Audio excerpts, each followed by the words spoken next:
America की भविष्यवक्ता Florence, उसने एक भविष्यवाणी की थी और उस भविष्यवाणी को सतगुरु रामपाल जी भगवान ने सन 2013 और 14 में काफी बार सतलोक आश्रम बरवाड़ा में अपने सत्संगों में सुनाया, दिखाया। पुण्यात्मा, उस भविष्यवाणी में से मात्र 1-1.5 मिनट का सत्संग जो अभी आप सुनने जा रहे हैं, वो सत्संग ये क्लियर कर देगा उन आत्माओं को जो होश में हैं, जो भक्ति करना चाहती हैं, जिनको इसी जन्म में मोक्ष की भूख है, जो सही और गलत का निर्णय करना चाहती हैं, जो अनजाने में नाम दीक्षा तो ले चुके हैं लेकिन उसके बाद सही और गलत की जानकारी लेने की उनके अंदर चाहत है। वो आत्माएं इस परमपिता परमेश्वर का वो 2 मिनट का सत्संग ध्यान से सुनिए, ध्यान से। पुण्यात्माओं, इन पे बिल्कुल भी ध्यान मत देना। ये जो कमेंट्स आ रहे हैं, ये कुत्ता भौंक रहा है, ये गुरुद्रोही है, हरामखोर है, इसका पिटने का दिन आ गया, इनको भूल जाओ। आप इनकी तरफ ध्यान मत दो। दास ने आपको पहले ही एग्जाम्पल दे दिया। ये मानसिक रोगी हैं, ये भगत नहीं हैं। ये वो लोग हैं जिन्होंने जल्दबाजी में नाम दीक्षा ली है, जिन्होंने देखा देखी में नाम दीक्षा ली है, जिनको बीमारी थी और ठीक करवाने के लिए नाम दीक्षा ली है, जिन्होंने अपनी शादियां करवाने के लिए, अपनी रमणियां करवाने के लिए नाम दीक्षा ली है। तो किसी ने अपनी गर्लफ्रेंड के दबाव में आके नाम दीक्षा ली है कि मैंने तो नाम ले रखा है, तू भी नाम ले, तभी मैं घर वालों से बात कर सकती हूं हमारी रमणी होगी कि नहीं होगी। ये उस कैटेगरी के भाई बहन है हमारे, ज्ञान जिनके आसपास भी नहीं है। ये वो लोग हैं, इन लोगों के सामने यदि मैं पवन दास आ जाऊं तो ये मेरे खोपड़ी के बाल उड़ा दें। ये वो लोग हैं, इनमें और कसाईयों में कोई अंतर नहीं है। ये केवल आदेशों के गुलाम हैं, ज्ञान के गुलाम नहीं हैं। इनकी बातों पे आप बिल्कुल भी ध्यान ना दें। परमात्मा ने कहा, कहते को कहीं जान दे, गुरु की सीख तू ले, साकट और सवान को, सवान कहते हैं कुत्ते को, साकट और कुत्ते को उल्टा जवाब ना दे। तो इन भाई बहनों की बातों से आप बिल्कुल भी आहत ना हो। ये हमारे भाई बहन हैं, लेकिन फिलहाल ये मेंटल हैं, ये मानसिक रोगी हैं। अभी ज्ञान की छींट भी नहीं है इनको, ये केवल देखा देखी में हैं। गांधारी की तरह आंखों पे काली पट्टी बांध के बैठे हैं। इनको कोई प्रत्युत्तर मत दो। आप इनको एक कमेंट्स का जवाब दोगे, ये आपको 4 जवाब देंगे उल्टे। तो हम यहां पे ना तो ये कमेंट्स बाजी करने के लिए लाइव आते हैं, ना इस तरह के लोगों की फालतू की बकवादों को देखने के लिए लाइव आते हैं। इनको सुनने दो। कोई अच्छी आत्मा होगी तो वो जाग जाएगी, विचार करेगी, वरना पुण्यात्माओं ये कलयुग है। और परमात्मा कहते हैं, खोकापुर में काग मिले दिन दोई रे, अरबों में कोई हंस हमारा होई रे। मालिक कहते हैं, ये संसार विघन की घाटी, कोई निकलेगा बिरला सूर। ये उन बिरलों में नहीं है, ये थोड़े बहुत दिनों के मेहमान हैं। जैसे ही किसी की रमणी हो गई, नई नवेली दुल्हन घर पे फ्री में आ गई, उसी दिन से इनका बीड़ी सिगरेट पीना शुरू। बस इनकी केवल इतनी ही है, इससे ज्यादा का रिश्ता नहीं है इनका गुरुदेव से। तो आप इनके तरफ ध्यान ना दें बिल्कुल भी। हमारा मकसद क्या है, हम लाइव क्यों आते हैं, हमारा एक एक सेकंड कीमती है, एक एक सेकंड। आप केवल यह ध्यान दें कि परमात्मा दास के माध्यम से क्या बुलवा रहे हैं, बस उतना। तो परमेश्वर ने कहा कि हम भक्ति मार्ग पे सही हैं या गलत हैं, जो क्रिया हम कर रहे हैं, या हमसे कोई थर्ड पर्सन या हमारा गुरु भाई हमसे जो क्रिया जो करवा रहा है वो सही है या गलत है, इसका निर्णय केवल सत्संगों से होगा, केवल सत्संगों से। तो ये दिव्य धर्म यज्ञ दिवस की आड़ में इन्होंने जो एक नया पाखंड रचा है, भंडारा भंडारा भंडारा, करोड़ों रुपया भगत समाज का ये लोग प्रचार प्रसार में बर्बाद करवा रहे हैं, सिर्फ अपने धार्मिक धंधे के लिए। आज दास आपको बताएगा कि ऐसा क्यों किया जा रहा है। इनका मकसद कोई ज्ञान प्रचार नहीं है, इनका मकसद कोई दुनिया के आत्म कल्याण नहीं है, इनका मकसद है अपने धंधे को बचा के रखना, अपने धंधे को यथावत रखना। आज आपको यह क्लियर हो जाएगा पुण्यात्माओं, क्लियर। इसलिए दास लाइव आया है, वरना आज दास के पास में समय नहीं था। सुबह से लेकर शाम तक आज हम गाड़ी के चक्कर में ही थे, और शाम को अभी बस आए हैं, 2 घंटे पहले ही परमात्मा ने गाड़ी की जो है वो डिलीवरी दिलवाई है। तुरंत दास लाइव आ गया।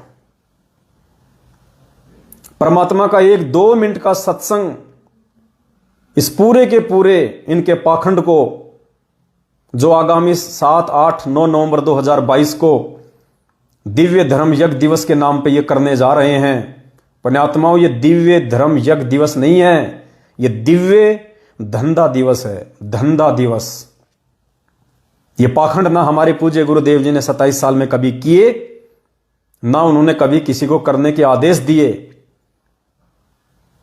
27 साल हो गई संत रामपाल जी भगवान को सत्संग करते हुए, और 1 साल में तकरीबन 50 बार उन्होंने काशी वाली केशव बंजारी की लीला का अपने सत्संगों में जिक्र किया है। लेकिन 27 साल में एक बार भी उस परमात्मा ने यह नहीं कहा कि उस काशी वाले बंजारे की याद में हम 3 दिन का दिव्य धर्म यज्ञ दिवस करने जा रहे हैं। धर्मदास ने भी 3 दिन का धर्म भंडारा किया था, वो भी शुरू कर दो। तुम्हें तो संगत को लूटने से मतलब है, तुम्हें तो वो बहाने चाहिए कि किस बहाने से ये मूर्ख संगत का टोल अपनी जेब पैसों से भर भर के या अनाज की गाड़ियां भर भर के इन आश्रमों में ला ला के पटके। तो इन्होंने एक नया पाखंड शुरू कर दिया ये, और इस पाखंड के तहत ये लोग क्या कर रहे हैं पुण्यात्माओं? गुरुदेव का नाम बदनाम कर रहे हैं। कैसे? राजनेताओं के तलवे चाट चाट के, राजनेताओं के तलवे चाट चाट के इन्होंने हर विधायक को, हर एमएलए को, हर पार्षद को, हर राजनीति से जुड़े छोटे मोटे व्यक्तियों को इन्होंने जा जाके वो भगत समाज के दान का पैसा गाड़ी के डीजल पेट्रोल में फूक फूक के उन लोगों को निमंत्रण दिए।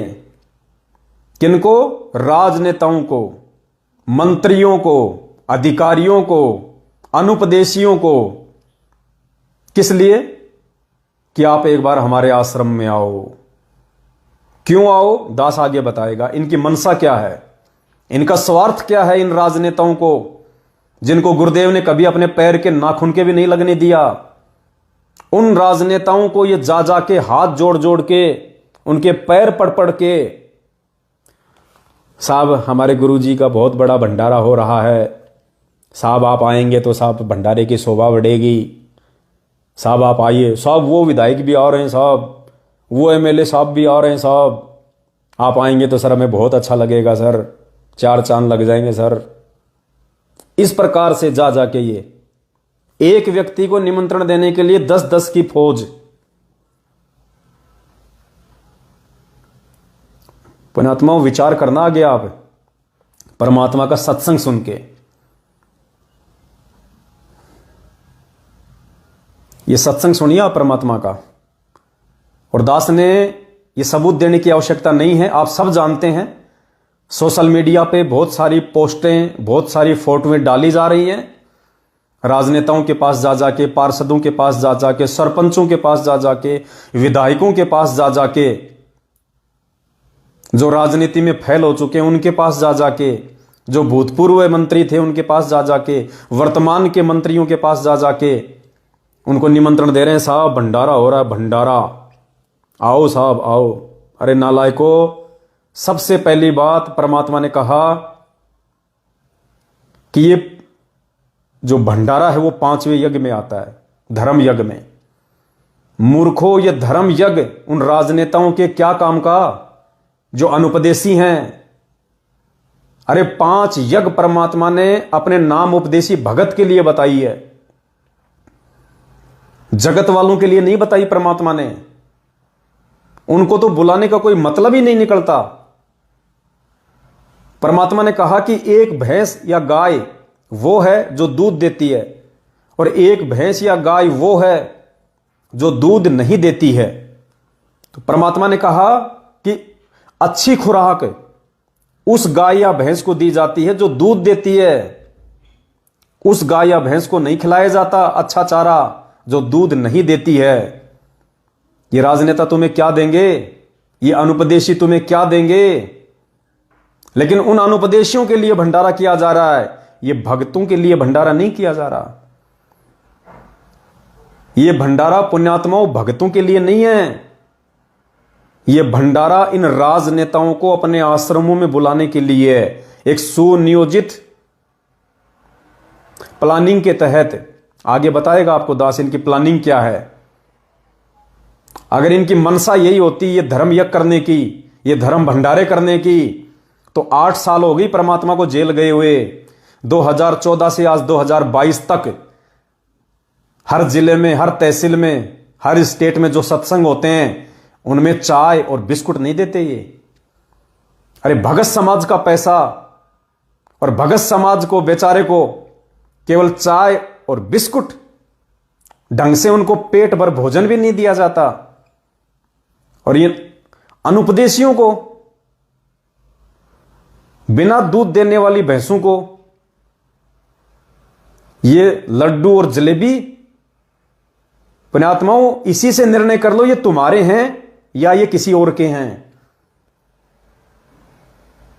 अरे अगर कोई तुम्हारा होता, तुम्हारा गुरु भाई होता वास्तव में, तो अपने भगत भाई बहनों को, अपने घर पे आए हुए को, सत्संग में आए हुए भाई बहनों को भूखा नहीं जाने दे सकता। परमात्मा कहते हैं जिस घर से कोई भगत भूखा चला जाता है उससे बड़ा महापाप नहीं है, उससे बड़ा महापाप नहीं है। क्या कह रहे हैं परमात्मा? ये भगत भाई हैं हमारे जो परमेश्वर की भक्ति कर रहे हैं, नाम उपदेशी हैं। इनको परमात्मा ने दूध देने वाली भैंस बताया, गाय बताया। मतलब ये अपना आत्म कल्याण करवा सकती हैं पांचों यज्ञ करके, धर्म भंडारों में शामिल होके। इनको तो तुम खाली चाय और बिस्कुट, और जो बाखड़ी भैंस है जो दूध का टपका नहीं दे सकती, उन राजनेताओं को, उन मंत्रियों को तुम लड्डू जलेबी के लिए आमंत्रित कर रहे हो। पुण्यात्माओं इसी को कहते हैं काल प्रेरणा।